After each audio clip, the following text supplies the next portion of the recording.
¿Hay alguna pregunta, alguna duda? Hubo una pregunta de una señorita, de usted, ayer, muy importante, que preguntaba que qué era la inflación. Tomen nota. ¿Qué es la inflación? Sobre todo para aquellos de ustedes que es el primer curso que tienen de economía. La inflación es un cambio, es una mutación por el lado monetario de la economía, es decir, que tiene su origen en el dinero. El dinero es todo medio de intercambio común y generalmente aceptado. Esa es la definición científica de dinero. Entonces se llama inflación a un cambio, a una mutación que consiste en que o bien aumenta la cantidad de dinero, lo que se llama la oferta monetaria, porque se descubre una mina nueva en la época del patrón oro, o porque el Banco Central imprime más billetes, o hay un proceso de expansión crediticia, o se financia el déficit público simplemente imprimiendo dinero. Un aumento bien de la oferta monetaria o bien una disminución de la demanda de dinero. De pronto la gente decide tener menos saldos de tesorería en su bolsillo y desprenderse, reducirlos a la mitad, desprenderse de la otra mitad, y con eso se produce un aumento de oferta. Entonces, el efecto que tiene el incremento de la oferta de dinero, por favor, cállense, todos, no quiero ningún murmullo. El efecto que tiene el aumento de la oferta de dinero es muy sencillo, es el mismo efecto que tiene cualquier aumento de oferta de un bien. A igualdad de circunstancias, si hay una buenísima cosecha de patatas, ¿qué creen ustedes que pasará con el precio de las patatas? ¿Tenderá a subir o a bajar? A bajar. Entonces, lo mismo pasa con el dinero. Si hay un crecimiento de la oferta de dinero, lo que llamamos en términos científicos inflación, el precio del dinero tiende a bajar.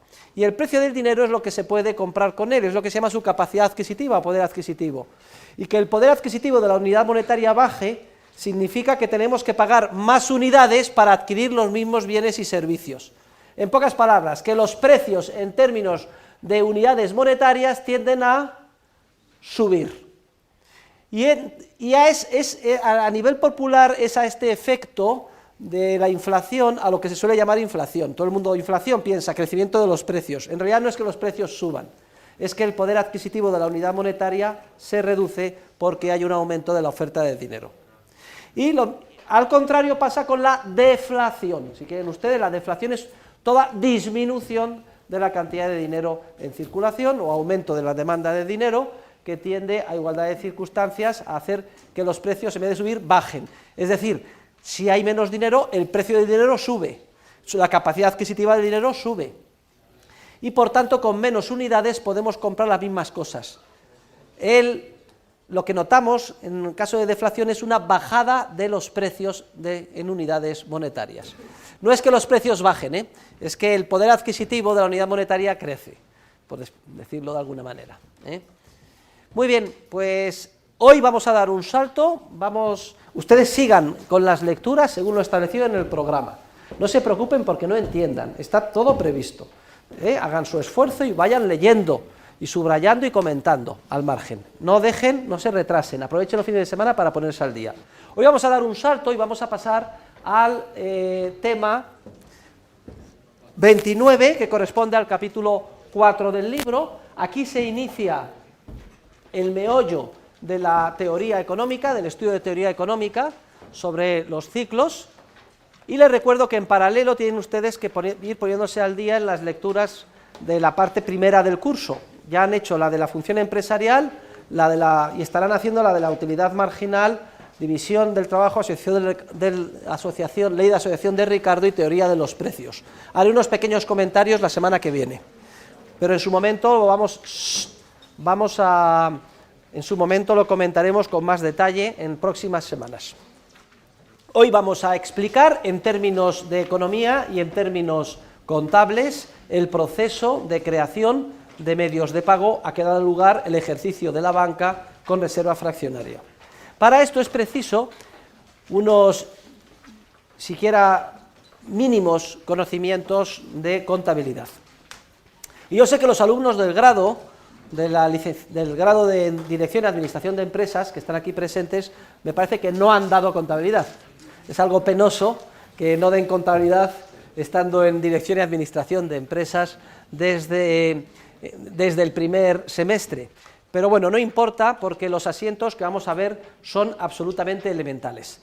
Solamente tengan en cuenta, como regla mnemotécnica, que en la contabilidad por partida doble, apunten, a la parte de la izquierda de los asientos se le llama debe, y a la parte de la derecha se le llama haber. Y si ustedes me preguntan por qué, les diré que no lo sé, que es el resultado de un largo proceso evolutivo. ¿Qué se reseña en el debe? Pues es muy sencillo, para que ustedes lo entiendan. En el debe se reseñan los gastos, y en el haber se reseñan los ingresos. Pero no solo esto, aparte de reseñarse en la parte de la izquierda en el debe los gastos, y en la parte de la derecha en el haber los ingresos, también en la parte de la izquierda se reseñan los incrementos del activo, de las cuentas de activo, o sea, incrementos de las cuentas de activo o decrementos de la cuenta de pasivo. Y en la parte de la derecha, que es en el haber, es al revés, se reseñan las disminuciones o decrementos del activo y los aumentos del pasivo. Y cualquiera de ustedes me preguntará, pero profesor, que no hemos dado contabilidad, ¿qué es el activo y qué es el pasivo? Pues muy sencillo, tomen nota, el activo es, de los balances, que está en la izquierda, se recoge el valor de los bienes y derechos que son propiedad de la empresa o de la persona cuya contabilidad estamos haciendo, lo que la empresa tiene, valorado con las normas de la contabilidad. Y en el pasivo se recoge lo que la empresa debe, el valor de las obligaciones que tiene con terceros. Como la contabilidad por partida doble tiene siempre que cuadrar, un lado tiene que sumar exactamente lo del otro, en el pasivo se incluye también lo que se llama el patrimonio propio, es decir, el capital y las reservas de la empresa. Queridos alumnos, con esto ya pueden ustedes volar y entender cualquiera de los asientos de contabilidad y balances que vamos a empezar a comentar hoy. Muy bien, ¿alguien quiere que vuelva a repetirlo? Bueno, pues entonces háganme el favor de abrir el libro. Vamos a ir, como ustedes ya se lo han leído, directamente al epígrafe 4 de la página 147. Epígrafe 4 de la página 147. Vamos a ver ahora cómo se recoge contablemente el fenómeno jurídico que hemos comentado en clases pasadas. ¿Se acuerdan cuando hablábamos de que una persona que tiene 1.000 euros en su bolsillo, si decide, caballero, usted, le voy a echar de clase. Para empezar, quítese la mano de la boca, vale, y concéntrese en lo que yo digo, porque es que yo tengo muy buen oído y cualquier murmullo en clase lo escucho y me desconcentra, ¿vale? Si tienen una duda o alguna cuestión, levantan la mano y yo les contesto, pero ahora durante una hora estamos concentrados en lo que yo digo, No sean ustedes, parecen ustedes alumnos de primero, es decir, que llegan aquí crudos y no han madurado, a ver si imitan a sus compañeros de los másters, gente ya hecha y derecha. Decíamos, ¿acuerdan?, que en el ámbito del depósito a la vista, si yo decido que está más seguro mi dinero guardado en la caja de un depositario, se lo entrego a él y sigue formando parte de mi saldo de tesorería. Luego, a efectos de la oferta monetaria, yo sigo teniendo 1.000 euros. No importa que estén en el banco si es que están en un depósito a la vista. Forman parte de mis saldos de tesorería igual que si los tuviera en mi bolso, en mi cartera, en un calcetín. Forman parte de la oferta monetaria. Ahora, si el depositario simultáneamente coge 900 y los presta a un tercero, resulta que aquí también el tercero tiene 900 unidades monetarias. En el momento en que se hace esta operación, de haber 1.000 unidades de dinero, pasa a haber 1.900. Fíjense, casi por arte de magia. Vamos a ver ahora esto cómo se plasma desde el punto de vista contable. Y para ello vamos a la página 149. Vamos a empezar por el sistema contable europeo continental. Ahora les explicaré en qué consiste, una pequeña diferencia de detalle, el sistema contable anglosajón. Y abajo tienen ustedes el asiento número 10. Venga, todos conmigo para que los alumnos que por primera vez ven un asiento del diario no se asusten. Parte de la izquierda han visto que se le llama ¿lo ven? Debe, ¿lo ven todos? Debe, venga. A la parte de la derecha, haber. ¿De acuerdo? Pues en el momento en que una persona decide depositar 1 millón de euros en el banco A hace el siguiente asiento. Entran en su caja y por tanto tienen en su activo 1 millón de euros que están en el debe. Y el colateral, la contrapartida, porque la contabilidad de partida doble, por eso se llama partida doble, siempre tienen que sumar lo mismo ambos lados, es el depósito a la vista, que el banco lo pone en el pasivo porque lo reconoce como si fuera una deuda que tuviera con el señor X que ha efectuado el depósito. Bien, hasta aquí no hay ningún problema. El problema surge cuando el banco A pasa en la página 150. Dice, bueno, este dinero está aquí ocioso, no cumple ninguna función, ¿por qué no lo dedico a mis negocios particulares? ¿Por qué no se lo presto, por ejemplo, al señor Z? Entonces coge, supongamos que el 90%, 900.000 unidades monetarias de su caja y se la presta a la empresa Z. En ese momento el asiento es el que vemos. Ven ustedes en la parte de la derecha, caja 900.000. Hemos dicho que en el haber se recogen los ingresos, pero también se recogen los aumentos de obligaciones o las disminuciones del activo. Este es el caso. Caja disminuye en 900.000 unidades monetarias y por eso está en la parte de la derecha. Y el colateral, en la izquierda, es que recoge el banco en su activo que la empresa Z le debe 900.000 unidades monetarias. Por eso el segundo asiento es 900.000, préstamo a Z, a caja 900.000. Y entonces a mí me gustaría que todo este párrafo grande que tienen ustedes debajo en la página 150 lo subrayen, lo enmarquen en rojo, porque es de extraordinaria importancia. Vamos a comentarlo juntos entre todos. Fíjense ustedes lo que decimos. Decimos que en el momento en que se produce la apropiación del dinero por parte del banquero y éste se presta a Z, se verifica un hecho económico trascendental. Y es que en ese momento se ha producido una creación ex nihilo, de la nada, de 900.000 unidades monetarias.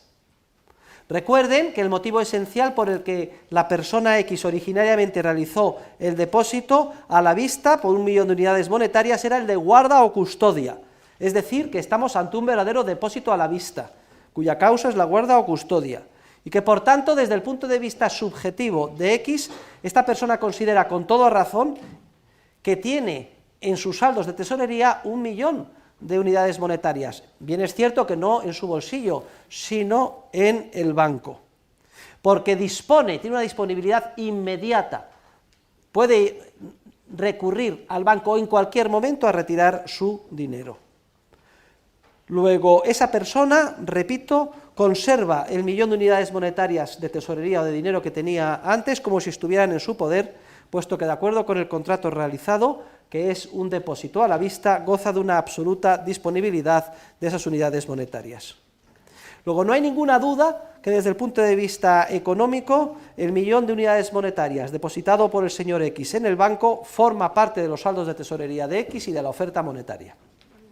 Ahora, simultáneamente, fíjense ustedes, cuando el banco se apropia del 90%, 900.000 unidades monetarias que tenía en su caja a disposición del señor X y las presta a un tercero, a Z, Z recibe 900.000 unidades monetarias y Z tiene en sus saldos de tesorería 900.000 unidades monetarias que recibe en forma de préstamo.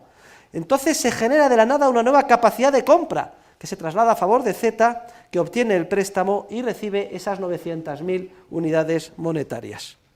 Es decir, en el mercado, como consecuencia de la apropiación de una parte de los depósitos a la vista por parte del banco para prestarlos a terceros, se produce un incremento de la cantidad de dinero en circulación, lo que esta señorita preguntaba, es decir, un efecto de inflación, puesto que dos agentes económicos distintos de manera simultánea consideran, y además con toda razón, uno que tiene, y de hecho lo tiene, 1 millón de euros en sus saldos de tesorería en forma del depósito, y otro, el señor Z, que los tiene físicamente porque se los han entregado como un préstamo. Fíjense ustedes cómo se produce el fenómeno de la doble disponibilidad y el crecimiento de la oferta monetaria.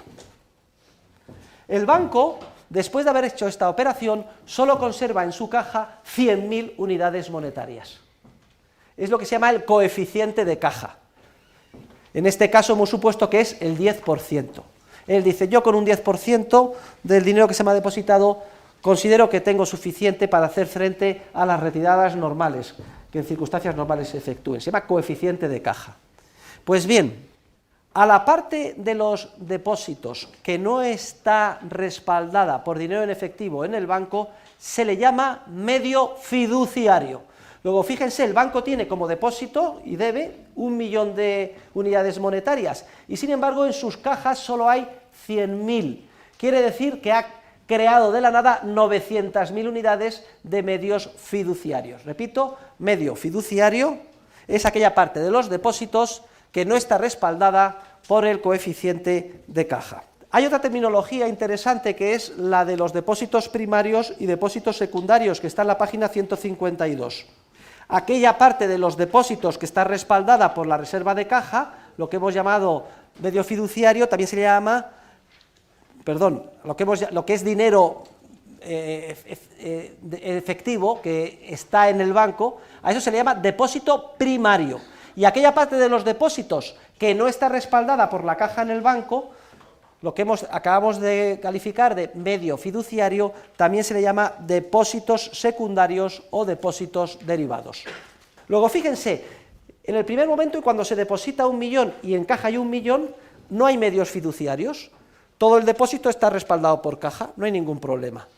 Cuando el banco presta 900.000, entonces la caja del banco se reduce a la 10ª parte. Como los depósitos siguen siendo 1 millón, resulta que de los depósitos originarios de 1 millón, primarios son 100.000, que tienen respaldo en caja en el banco, y secundarios o medios fiduciarios 900.000. Y después de toda esta operación, de haber 1 millón de unidades monetarias en la sociedad, ha pasado a haber 1.900.000. 1 millón están materializadas en dinero de verdad, 1 millón están materializadas en dinero de verdad. ¿Que dónde se encuentra? 100.000 en la caja del banco y 900.000 en el bolsillo del prestatario señor Z, que ha recibido el préstamo, la empresa Z. ¿Y las otras 900.000 dónde están? Son los medios fiduciarios creados por el banco. Es decir, aquella parte de los depósitos que carecen de respaldo en su caja. O expresado de otra manera, si consideráramos solo esta operación, diríamos, la oferta monetaria de la sociedad es 1.900.000 unidades monetarias, que están plasmadas en efectivo en 1 millón. Bien, es cierto que 100.000 en la caja del banco y 900.000 en el que ha pedido el préstamo. Y las otras 900.000 son un simple asiento contable que tiene el banco. Porque como el banco solo se ha quedado con 100.000 y reconoce 1 millón como depósitos, ahí ha creado 900.000 unidades adicionales, que son los medios fiduciarios, un simple apunte contable. Miren, ahora hemos supuesto que como consecuencia de ese coeficiente de caja del 10%, que es lo que mantiene el banco, al hacer ese supuesto, el banco crea 900.000 unidades de sustitutos que se llaman también monetarios perfectos. Un sustituto monetario es que no es dinero de verdad, pero es como si lo fuera, ese medio fiduciario. Pues en la práctica, en las economías occidentales modernas, en Europa y en Estados Unidos, si se coge toda la masa monetaria, solo aproximadamente la 10ª parte está plasmada en dinero en efectivo y en moneda fraccionaria. Luego, si sumamos toda la oferta monetaria de todos los países de la Unión Europea, me he traído por esto para que lo vean, toda la oferta monetaria, ¿qué es? Pues es sumar los saldos de tesorería de usted, míos, y de todas las empresas y agregarlas, solamente en torno a la 10ª parte está plasmado en billetes de banco y en moneda fraccionaria, no me distraigan, monedas de euro, con las céntimos de euros, etcétera. Y entonces ustedes pueden preguntar, ¿y las otras 9/10 partes de la oferta monetaria dónde están? La respuesta la he dado hoy. Es una especie de dinero virtual. Están simplemente en asientos contables en los bancos. ¿Se dan cuenta? Que esto es muy importante. Ahora fíjense, En el ejemplo que he puesto, de 1 millón de dinero de verdad hemos pasado a 1.900.000, solo 900.000. Ahora les estoy diciendo, voy al resultado final, que es que en Europa, en Estados Unidos, en general en las economías, Japón también, con pequeñas variaciones, solo la 10ª parte del dinero está plasmado en dinero en efectivo, que el resto son asientos contables. Es decir, la expansión de medios fiduciarios es mucho mayor que la que acabamos de recoger en este asiento. Pues vamos a explicar cómo se llega a esa expansión mucho mayor que la que acabamos de recoger en este asiento a través de lo que se llama el multiplicador bancario. Pero antes de eso, si van a la página 157, vamos a ver cómo es la práctica contable en el mundo anglosajón, como originariamente se empezó a efectuar en Inglaterra. Por favor, silencio, caballero, cállese.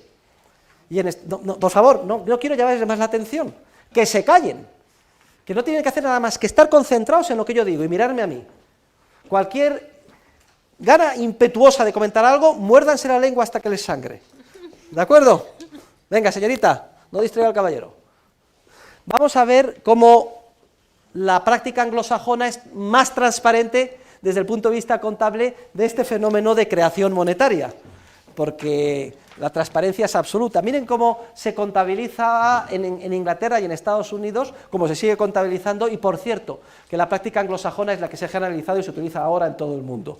Pero yo quería empezar por el caso, digamos, más sencillo. Vayan a la página 158, al asiento de la contabilidad número 17.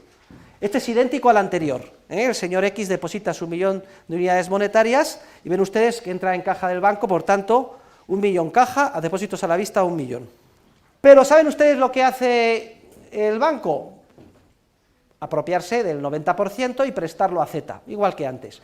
Pero con la práctica contable anglosajona se hace un asiento previo y se dice, dejamos en caja 1 millón y depósito a la vista 1 millón, y ahora, por arte de birlibirloque, le presto 900.000 al señor Z y le abro una cuenta corriente de depósito por 900.000 y le doy un talonario. En vez de entregarle las unidades monetarias, las 900.000, no se la entrego, sino que reconozco el préstamo como en mi activo, que he creado de la nada, y el colateral en el pasivo es una cuenta corriente, un depósito a la vista de 900.000 unidades, y le doy un talonario para que él vaya disponiendo del préstamo según lo necesite.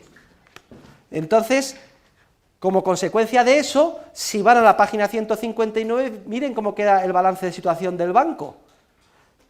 Perfectamente transparente. Los depósitos han pasado de 1 millón a la derecha a 1.900.000, que están contrabalanceados a la izquierda por 1 millón en efectivo, de verdad en caja, más 900.000 de préstamo. Solo si el que ha recibido el préstamo empieza a tirar del talonario hasta el límite de las 900.000 unidades que se le han prestado para pagar a sus proveedores, etcétera, irá saliendo de caja paulatinamente el dinero, hasta llegar exactamente a la misma situación que vimos con el sistema de contabilización continental. Mírenlo en la página 161, el balance 22, una vez que ya el prestatario que ha recibido las 900.000 ha tirado varios talones que totalizan 900.000 y se ha llevado el dinero del banco. Quedan en el banco en caja, en la página 161, nada más 100.000, préstamos 900.000, depósitos a la vista 1 millón. Pero lo importante es que, como hemos visto en el asiento previo 18 y en el balance 19, se reconoce la creación de la nada, de nuevo dinero o sustitutos monetarios perfectos en forma de medios fiduciarios, porque de 1 millón que había se pasa a 1.900.000 de total de depósitos antes de que Z, el que recibe el préstamo, empiece a disponer de los mismos. Y esto es en realidad, queridos alumnos, lo que hacen los bancos. Los bancos, si calculan que con un coeficiente de caja es suficiente, un coeficiente de caja del 10% es suficiente para hacer frente a las retiradas normales de depósitos, y tienen dinero en efectivo, pues 1 millón de euros, ¿qué es lo que hacen? Lo dejan ahí, pero dan préstamos por 900.000 y crean un depósito de la nada por 900.000 y entregan un talonario. Y pasan, por tanto, los depósitos totales a ser 1 millón de depósitos primarios, porque tienen respaldo, más 900.000 de depósitos secundarios o medios fiduciarios. Luego, conforme vaya el que ha recibido el préstamo tirando talones, irá saliendo el dinero de la caja del banco hasta que solo queden 100.000 y los depósitos pasen a ser 1 millón, 100.000 unidades nada más con respaldo, las otras 900.000 sin respaldo. Pero el truco del almendruco, y aquí viene el truco del almendruco, es, ¿qué pasa cuando Z paga a otras personas los 900.000 euros? Pues que a lo mejor paga a un fontanero, a un trabajador, a un proveedor, etcétera, que a su vez lo meten en sus respectivos bancos. Y entonces vamos a ver ahora, de manera muy gráfica y muy sencilla, el fenómeno del multiplicador bancario.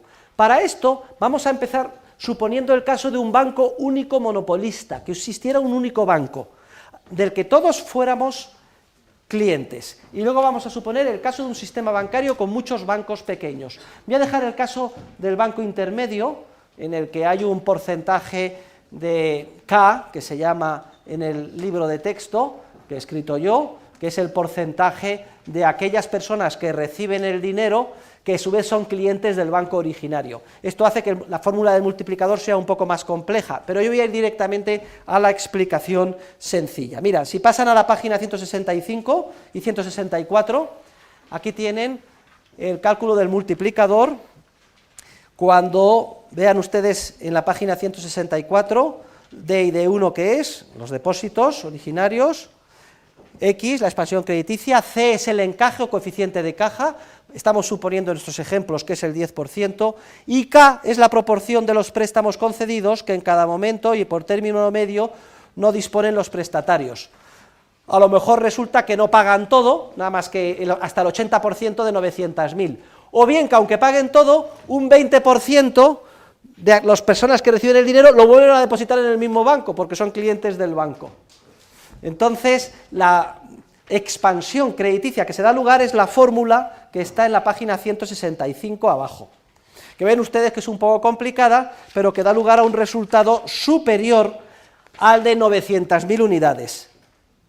Si ven ustedes a la página 167, con el ejemplo que hemos puesto, suponiendo que el coeficiente de caja sea el 10% y que el porcentaje no usado de lo que te han prestado sea el 20%, o lo que es lo mismo, aunque pagues todo, vuelva al banco el 20%, porque los que reciben el dinero son a su vez clientes del banco, que sea el 20%, la expansión a que se da lugar, y es muy fácil porque es álgebra elemental, en vez de 900.000 unidades monetarias adicionales, es 1.097.560. Pasen a la página 167. Pero vamos a ir al caso del banco único monopolista, que es muy sencillo porque es el caso en el que K es igual a 1. Porque como solo hay un banco y todos utilizamos un banco, supongo que todos utilizamos el banco, aunque yo sea proveedor del prestatario Z y me paguen a mí, yo todo lo que me pagan inmediatamente lo vuelvo a depositar en el mismo banco. Y eso es importante porque al ser K igual a 1, en la fórmula 165 se simplifica enormemente esta fórmula. Y vamos a ver qué sucede en el caso del banco único monopolista. Vayan a la página donde tenemos el caso del banco único monopolista, la página 172 y 173. Sobre todo la página 173, señores, que es la más clarita, y aquí vamos a suponer que solo hay un banco. Es como si en España solo existiera un banco. El Banco Santander, Central, Hispano, Bilbao, Vizcaya, Argentaria, Popular, Sabadell, etcétera, etcétera, etcétera, etcétera. A propósito, y como digresión, conforme el K es más alto, más capacidad tienen de expandir el crédito y hacer medios fiduciarios los bancos, porque como K significa la cantidad de dinero que vuelve al propio banco, entonces puede a su vez eso que vuelve utilizarlo en un 90% para volver a prestar, y así sucesivamente. Esto explica la tendencia insoportable que existe en un sistema de banca con reserva fraccionaria entre los bancos privados para fusionarse. No piensen ustedes que es un simple capricho de ser más grandes o aparecer los primeros en un ranking, es que les interesa enormemente. El Banco Bilbao solo, Vizcaya solo, Argentaria solo, cada uno de ellos por separado pueden expandir mucho menos agregadamente que si se juntan los tres. Porque entonces las posibilidades de que cuando hacen expansión los que reciben el dinero sean también clientes del propio banco aumentan muchísimo. Y lo mismo pasa con Santander, Central, Hispano. Luego el ideal del banquero privado es ser monopolista, porque entonces no tiene ningún problema, porque sabe que todo lo que genere de la nada va a terminar volviendo al propio banco. Y si se da esta circunstancia, vamos a seguirla en la página 173, que vamos a ver todos de manera muy gráfica cómo se produce el proceso de expansión crediticia y de creación de dinero.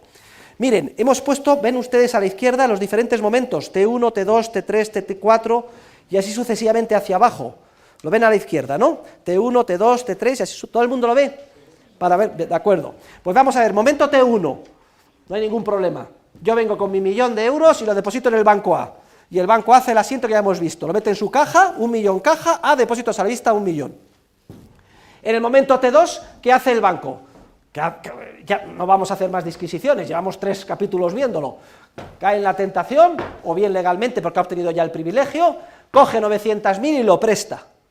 Entonces 900.000 préstamos a caja 900.000, salen de la caja del banco 900.000.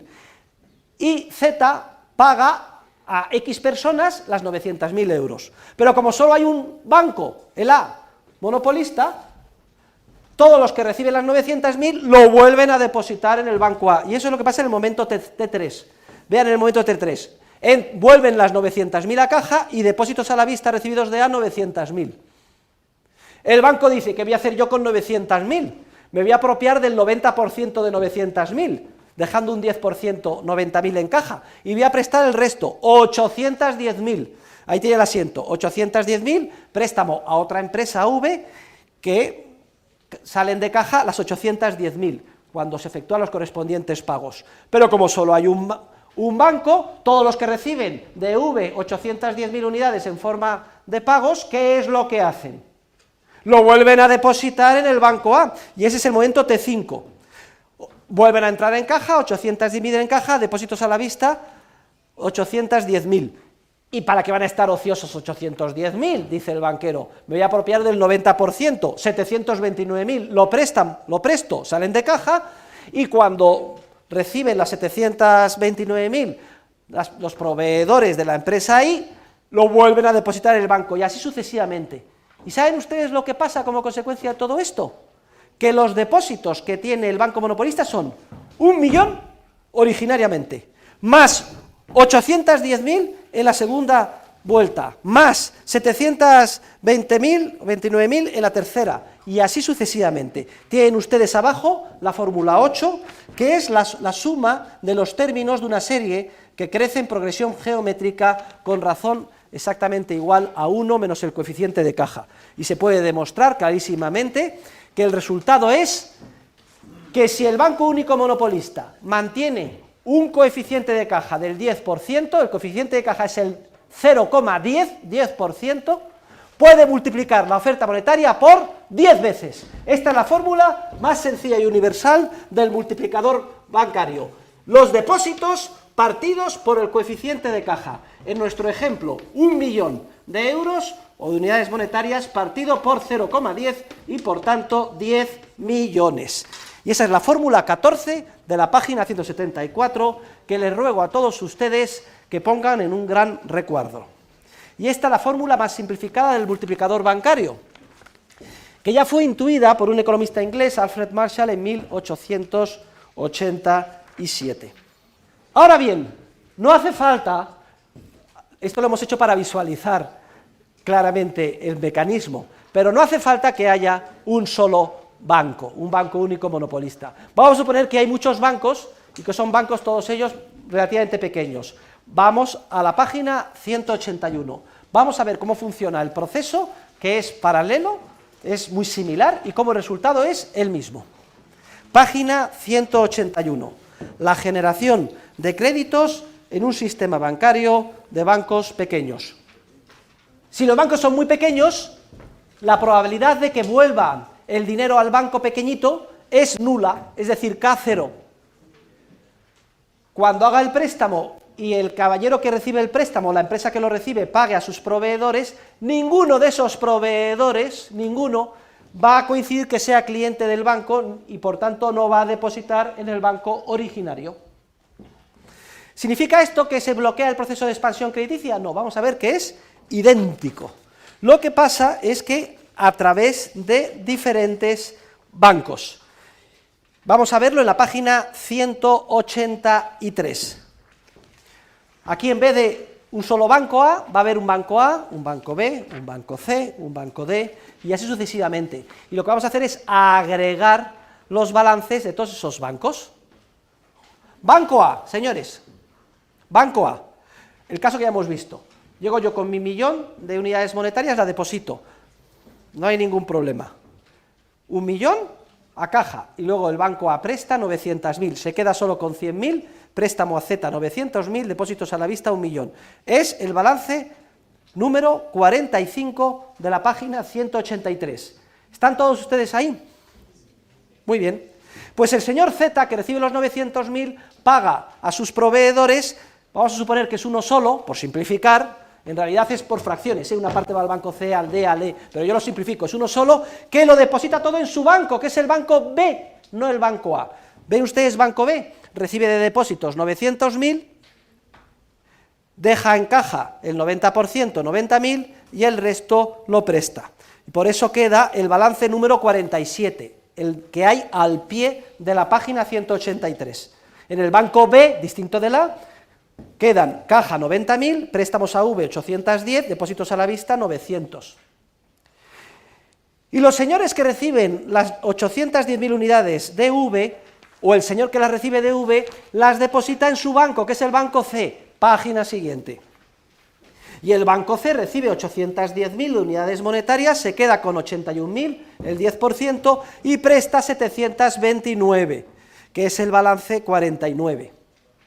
Y las 729 terminan en el bolsillo del otro señor, el señor T, que deposita el dinero en su banco, otro banco distinto, el banco D, que recibe 729.000, se queda con el 10% en caja, 72.900, y presta el resto, 656.100, el balance 51 abajo del todo.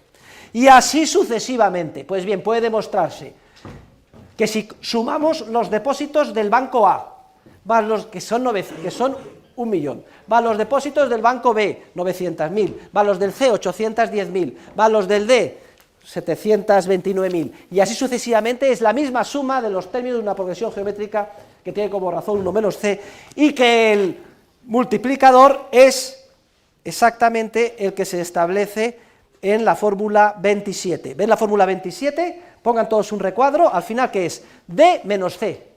Luego, la regla mnemotécnica, alumnos, es sencillísima. A ver, entre nosotros, si el coeficiente es el 10%, 0,1, ¿por cuánto se multiplican los depósitos de la nada? Por 10, 1 dividido entre 0,10. Si el coeficiente es el 5%, solo se mantiene el 5%, 0,05, ¿por cuánto se multiplica?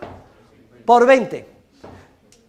Y si el coeficiente es el 20%, 1 partido por 0,20 se multiplica por 5. Vale. Entonces, ahora les hago la siguiente pregunta. Sabemos más o menos, les he dicho yo, que en el mundo occidental la relación es 1/10 en dinero en efectivo y 9/10 partes dinero virtual, asientos contables en los bancos. Luego, si es 1/10 y 9/10 partes, podemos pensar que el coeficiente de caja es del 10%. ¿Es el 10% el coeficiente de caja? En la Unión Europea, tomen nota, el coeficiente de caja establecido en los acuerdos de Maastricht es del 2%, 0,02. Pues cualquiera de ustedes levantará la mano protestando y dirá: profesor, todo lo que ha dicho usted es mentira, porque si fuera del 0,02%, 1 dividido entre 0,02, la capacidad de expandir de la nada sustitutos monetarios perfectos o medios fiduciarios no plasmados en el dinero en efectivo en caja es 1 dividido entre 0,02, 50 veces, y no 10, como más o menos dice usted que pasa en la realidad. ¿A qué se debe esto? Pues esto se debe, queridos alumnos, a una serie de complicaciones adicionales, pero lo más importante de esas complicaciones es la que tiene en la página 192, vayan todos a la página 192. Y es que, queridos alumnos, hemos supuesto hasta ahora una economía bancarizada al 100%, en la que todo el mundo utiliza banco y además todos sus saldos en el banco, y eso no es así. Hay una parte muy importante de la economía que efectúa sus transacciones en efectivo. Hay una parte significativa de economía sumergida, no vamos a hablar de los que compran, venden drogas, o una prostituta o un prostituto que no quiere que quede en el banco, pago a la prostituta, fulanita y tal, no, hombre, no, yo en efectivo, no quiero dejar rastros, Pero no tenemos que llegar a este extremo, que es significativo, la parte de economía sumergida, es que hay mucha gente que por costumbre, tradición, gusto, etcétera, hace sus transacciones y paga en efectivo porque no quiere utilizar el banco, y esto supone, para que ustedes lo comprendan, una especie de filtración de medios de pago fuera del sistema que no terminan volviendo al banco. Entonces, aunque el coeficiente de caja sea del 2%, el efecto de lo que se filtra fuera del sistema bancario hace que, a efectos prácticos, es como si fuera del 10%. ¿Lo entienden? Y además tienen todas las fórmulas desarrolladas en la página 193, 194. Hay que hacer de todas maneras una observación en honor de Mises. Yo soy muy reacio a utilizar explicaciones mecanicistas de tipo algebraico, como la del multiplicador que acabamos de presentar. Sin embargo, es tan ilustrativa que ayuda muchísimo a que los alumnos entiendan el proceso. En la práctica no funciona de una manera tan robotizada o tan mecánica, aunque el resultado final es el mismo. Luego, el multiplicador no se cumple a rajatabla, iteración por iteración, tal y como aquí. Esto es una especie de caricatura formalizada de lo que es un proceso más complejo, pero el resultado es el mismo, que a través del proceso de ejercicio de la banca con reserva fraccionaria se multiplica, se expande el crédito, con un colateral que son medios de pago creados de la nada, que carecen de respaldo y que se denominan medios fiduciarios o depósitos secundarios. Y segunda idea esencial, fíjense,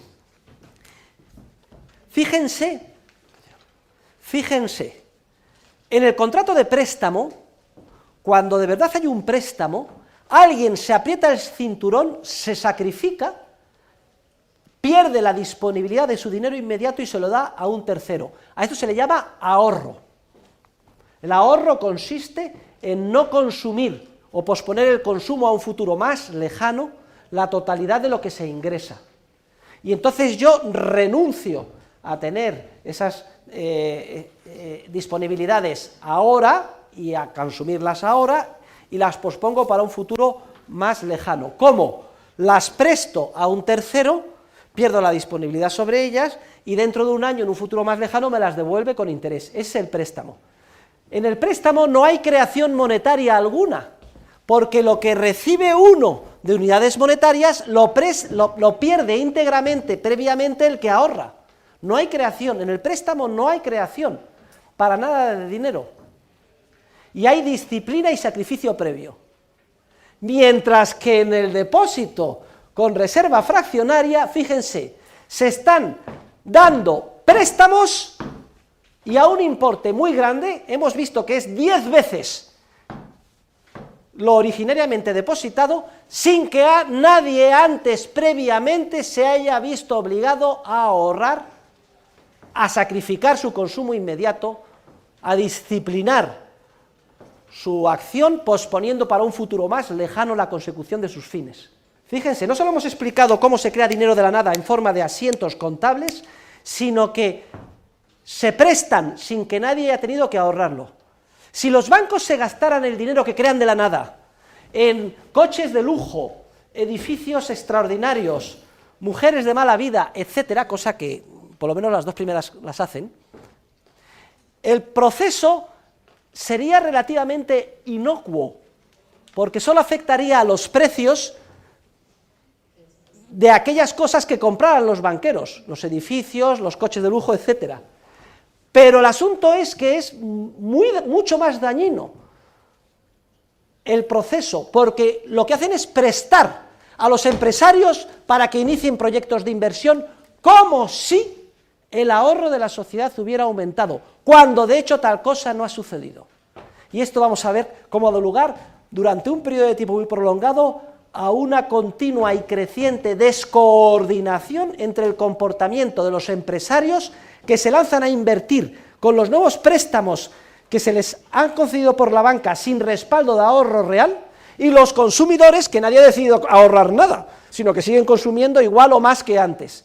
Vamos a ver cómo se produce una descoordinación que se va a plasmar en una burbuja especulativa, una especie de borrachera, que tarde o temprano el mercado descubre que es insostenible y revierte en forma de crisis financiera y recesión económica. A eso es lo que vamos a dedicar el capítulo 5 y el capítulo 6 del libro.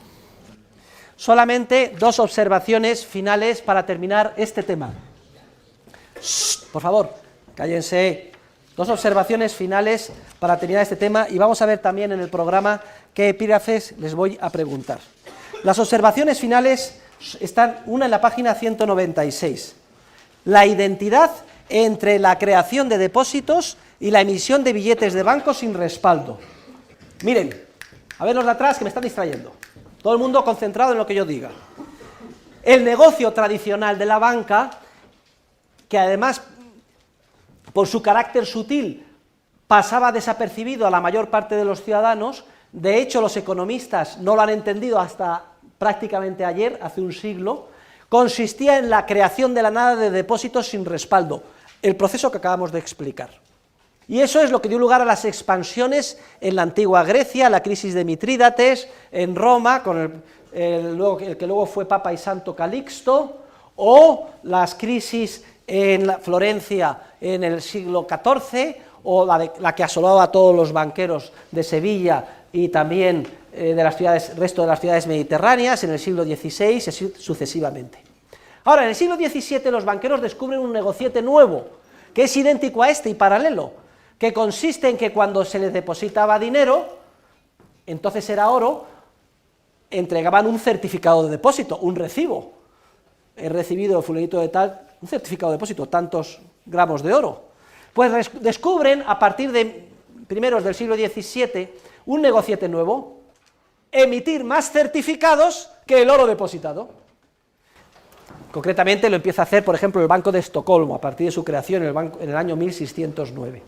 Y esto sí que es más visual, ¿eh? Desde el punto de vista económico, se demuestra en el libro que es idéntica la emisión de depósitos sin respaldo a la emisión de billetes sin respaldo. Son exactamente los mismos asientos. Está demostrado uno por uno en las páginas siguientes, hasta la página 200, hasta que se termina este epígrafe, 203. Idénticos los asientos, no los voy a repetir. Solo hay una diferencia. En el negocio tradicional de emisión de depósitos se paga dando un talonario y cada uno tiene que escribir la cifra. En el negocio de emisión de papel moneda o certificados de depósito sin respaldo, para pagar tienes que tengo que pagar 1.500, pues venga, 10 billetes de 100 y 10 de 50, hasta que coincidan los certificados que entrego con lo que tengo que pagar. Y desde el punto de vista jurídico, en el negocio, todos negocios entre comillas, de emisión de depósitos sin respaldo de medios fiduciarios, antes de que los bancos consiguieran el privilegio para actuar legalmente de esta manera, se cometía un delito de apropiación indebida. Yo lo tenía que tener en caja, el tantundem, siempre a disposición del depositante, y me apropio del 90% para prestarlo a un tercero. En el negocio de emisión de certificados sin respaldo se cometen delitos distintos, concretamente delito de estafa y falsificación en documento, porque estoy diciendo he recibido de fulanito de tal tanto dinero cuando no lo he recibido. Pero como la gente se acostumbraba, en vez de utilizar las monedas de oro, que había que llevarlas en una bolsa, etcétera, a pagar con los certificados, mientras hubiera confianza en el banco, los certificados, es decir, el papel moneda, circulaba como si fuera oro. Pues bien, el 19 de julio de 1844, tomen buena nota, está en la página 203, afortunadamente se promulga la ley bancaria de Peel, la llamada Peel's Bank Act, en el Reino Unido, donde gracias a la correcta teoría de la llamada escuela monetaria, la Currency School, se prohíbe la emisión de certificados o billetes de banco de papel sin respaldo del 100%. Luego fue un éxito tremendo de la teoría económica y además chapó a los políticos de la época y a los representantes en el Parlamento que identificaron el origen de las crisis recurrentes que venían sufriendo desde las guerras napoleónicas de expansión artificial y crisis financiera y recesión económica, y la identificaron correctamente, prohibiendo la emisión de papel moneda sin respaldo del 100%. Pero fue una victoria pírrica. ¿Saben ustedes quién fue Pirro? ¿Qué es una victoria pírrica? Por un punto en el examen final. Es una expresión. Esto ha sido una victoria pírrica. A ver, venga, señores del máster, los del grado un desastre, vienen del colegio, del instituto, no saben nada, incultos, asnos, no digan ustedes al rector que les he llamado asnos, pero algo de eso hay. ¿Qué es una victoria pírrica? Aprendan ustedes, tomen nota, esto es cultura viva en la clase. ¿Qué es una victoria pírrica?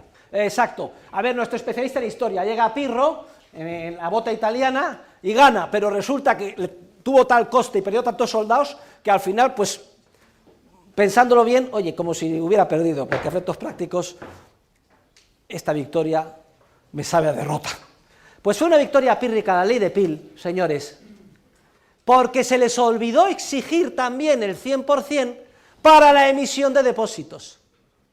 ¿Por qué se les olvidó? Porque a la sazón los economistas no tenían claro que los depósitos formaban parte de la oferta monetaria de forma idéntica como la formaban los billetes. Ojo, en 1844 no lo tenían claro. Caballero, no me hable, ¿eh? Pero sin embargo hay que hacer una referencia, que Luis de Molina y los escolásticos españoles 300 años antes, cuando los bancos no hacían el negocio de emisión de papel moneda, ya había descubierto que los depósitos a la vista formaban parte de la oferta monetaria. Qué pena, si ese conocimiento de nuestros escolásticos no se hubiera olvidado, la ley de Peel habría prohibido también la reserva fraccionaria para los depósitos, y esa ley, que fue el modelo de todo el sistema financiero del mundo occidental a partir de la Revolución Industrial y hasta hoy, habría evitado todas las crisis y los ciclos recurrentes de auge y recesión que han afectado a las economías occidentales mal llamadas de mercado. Y terminamos con la segunda observación, que es el epígrafe 8, 204, página 204. A ver, por favor, silencio, mientras estén todos callados y mirándome, no lo explico. No acabamos de explicar, ilustrar, seguir en el libro contablemente, que el sistema bancario con reserva fraccionaria permite la expansión de medios de pago como si fuera un acordeón. Un acordeón, ¿sabes lo que es un acordeón? Un acordeón.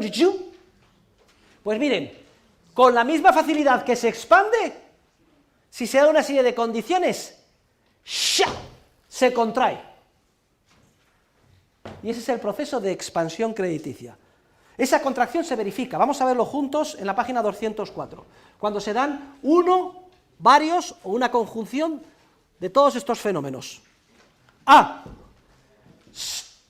Si en vez de aumentar los depósitos originarios, disminuyen. Es decir, si yo voy al banco, en vez de depositar 1 millón de euros, viene el multiplicador y se multiplica por 10, voy y los retiro y me voy a Haití, pues por 10 se contrae. Es el mismo procedimiento que hemos visto, pero al revés. 2. B. Puede también suceder que haya un aumento del deseo por parte del público de tener unidades monetarias fuera del sistema bancario. Uy, yo no me fío de la banca, menuda incertidumbre, lo voy a tener en casa. Se contrae. 3. Puede ser que los bancos, como está sucediendo ahora, estén escaldados. Después de una crisis, resulta que yo había prestado 1 millón de hipotecas, pensaba que me lo iban a devolver y ahora no me lo devuelven. Y que los negocios están quebrando. Uy, ahora voy a dar préstamos con muchísimo a cuentagotas y mirando el proyecto y la solvencia mucho más a fondo. Entonces, los bancos empiezan a prestar menos de lo que se les deposita, no cogen el 90% y lo prestan, sino que prestan menos. Contracción. Pero es que además, por el lado de los que piden préstamos, también está sucediendo ahora. Menudo batacazo, yo empresario me he llevado. Toda la ilusión que había puesto en mi promoción inmobiliaria me ha costado la hijuela, por poco suspendo pagos. Malamente he podido responder a los proveedores y volver al banco, pero me he quedado con lo opuesto. La verdad es que estoy desmoralizado, voy a ver al psiquiatra todas las semanas y estoy tomando todo tipo de pastillas. Que alguien me diga a mí de meterme en otro negocio. Si entramos en una fase en que los clientes devuelven préstamos a un ritmo superior al que los bancos los conceden, contracción monetaria. Y por último, también lo que está pasando hoy. ¿Qué pasa? ¿Qué sucede si de hecho hay muchos morosos? Es decir, familias, economías domésticas y empresas que suspenden pagos y no devuelven los préstamos. Puede llegar a ser tan grave, queridos alumnos, que el activo de los bancos, que sobre todo está representado por préstamos, pase a valer una fracción de lo que se pensaba que valía, mientras que el pasivo de los bancos sigue siendo el mismo, los depósitos que han creado de la nada. ¿Y qué pasa si el activo pasa a ser una fracción y el pasivo es el mismo? De la noche al día, cuando esto se descubre, todo el sistema financiero en bancarrota o quiebra.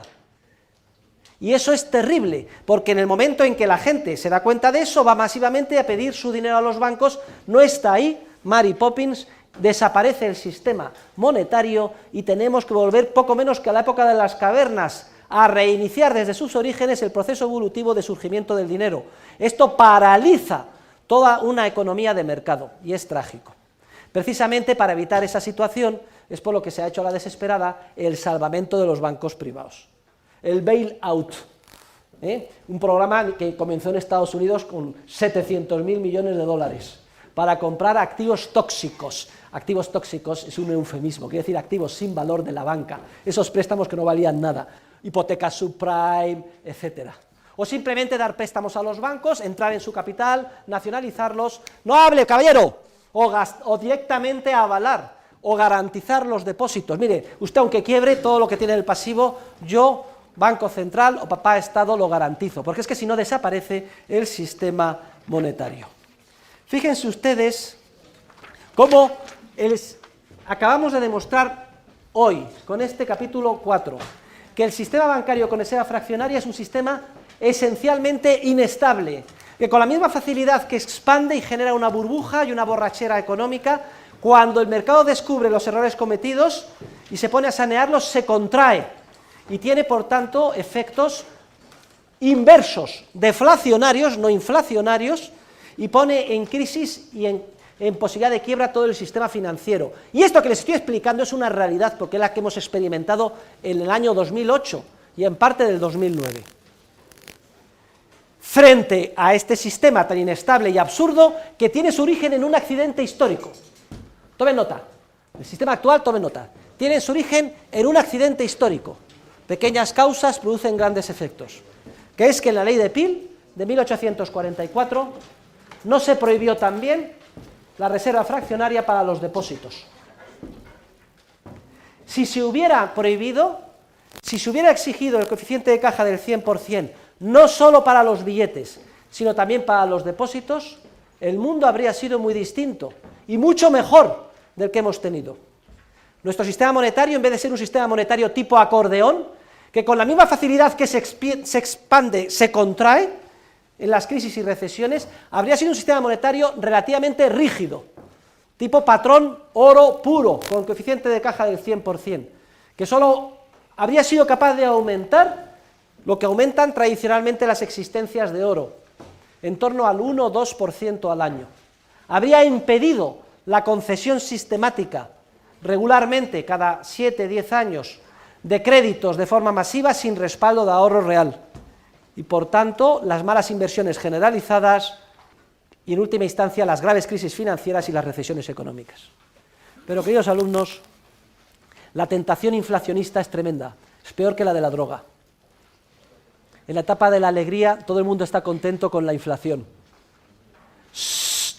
Los empresarios piensan que pueden encontrar financiación para cualquier proyecto por alocado que sea. Los gobernantes presumen de que bien va la economía gracias a mí. Los trabajadores y los sindicatos encantados porque en la etapa de la burbuja hay pleno empleo.